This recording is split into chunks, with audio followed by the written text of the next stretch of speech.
गीता की 11 बातें आपकी जिंदगी बदल देंगी। पहला, क्रोध का त्याग कर दें।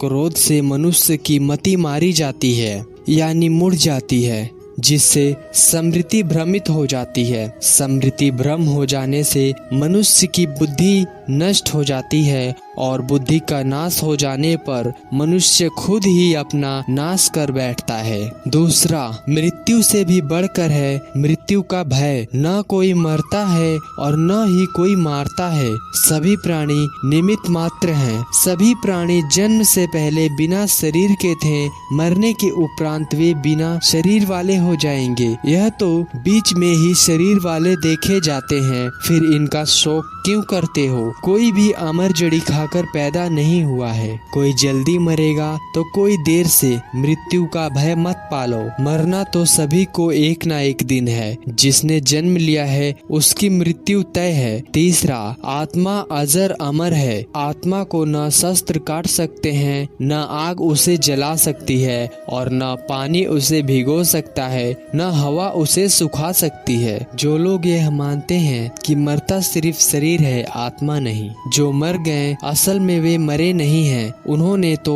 देह छोड़ी है, वे कहीं और जन्म लेंगे। ऐसे लोग ही सच्चा मार्ग ढूंढ लेते हैं। चौथा, कोई हमारा अपना नहीं है। गीता में श्री कृष्ण अर्जुन से कहते हैं कि हे अर्जुन, तेरे और मेरे कितने ही जन्म हो चुके हैं। आज जिसे तू अपना समझ रहा है वे पूर्व जन्म में तेरे नहीं थे। मेरे और तेरे बहुत से जन्म हो चुके हैं। मैं उन सभी जन्मों के बारे में जानता हूँ, लेकिन तू नहीं जानता। पांचवा, कर्मवान बनो, आस्थावान नहीं। कर्म पर ही तुम्हारा अधिकार है, लेकिन कर्म के फलों में कभी नहीं। इसलिए कर्म को फल के लिए मत करो और न ही काम करने में तुम्हारी आसक्ति हो। मन अपने वश में है जो जितेंद्रिय एवं विशुद्ध अंतःकरण वाला है, और संपूर्ण प्राणियों का आत्मा रूप परमात्मा ही जिसका आत्मा है। ऐसे कर्मयोगी कर्म करता हुआ भी लिप्त नहीं होता। कर्मों में कुशलता को ही योग कहते हैं।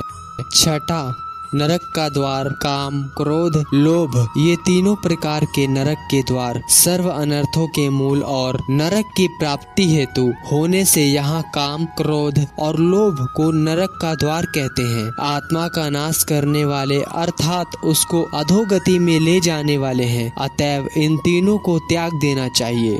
सातवां, व्यर्थ की चिंता छोड़ वर्तमान में जियो। क्यों व्यर्थ की चिंता करते हो? किससे व्यर्थ डरते हो? कौन तुम्हें मार सकता है? आत्मा न पैदा होती है न मरती है। जो हुआ वह अच्छा हुआ, जो हो रहा है वह अच्छा हो रहा है, और जो होगा वह भी अच्छा ही होगा। तुम भूत का पश्चाताप न करो, भविष्य की चिंता करो। वर्तमान चल रहा है।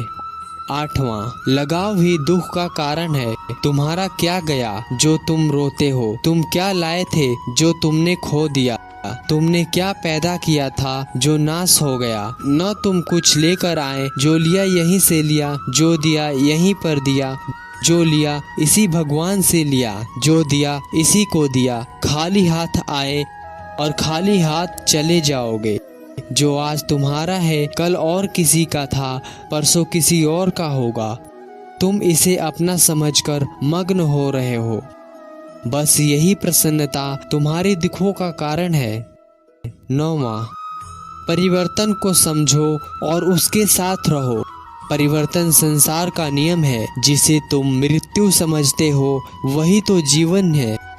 एक क्षण में तुम करोड़ों के स्वामी बन जाते हो, दूसरे ही क्षण में तुम दरिद्र हो जाते हो। मेरा तेरा छोटा बड़ा अपना पराया मन से मिटा दो, फिर सब तुम्हारा है, तुम सबके हो। न यह शरीर तुम्हारा है न तुम शरीर के हो। यह अग्नि, जल, वायु, पृथ्वी, आकाश से बना है और इसी में मिल जाएगा, परंतु आत्मा स्थिर है, फिर तुम क्या हो? 10वां, धर्म की शरण में रहो। यदि तुम खुद कुछ नहीं कर सकते हो तो श्री कृष्ण कहते हैं कि तुम अपने आप को भगवान को अर्पित करो। यही सबसे उत्तम सहारा है। जो इसके सहारे को जानता है वह भय, चिंता व शोक से सर्वदा मुक्त है। जो कुछ भी तू करता है उसे भगवान को अर्पण करता चल। ऐसा करने से सदा जीवन मुक्त का आनंद अनुभव करेगा। सारे संसार धर्मों का त्याग कर मेरी शरण में हो जाओ। 11वां, विश्वास। मनुष्य अपने विश्वास से निर्मित होता है। जैसा वह विश्वास करता है वैसा वह बन जाता है। सदैव संदेह करने वाले व्यक्ति के लिए प्रसन्नता न तो इस लोक में है और न ही परलोक में।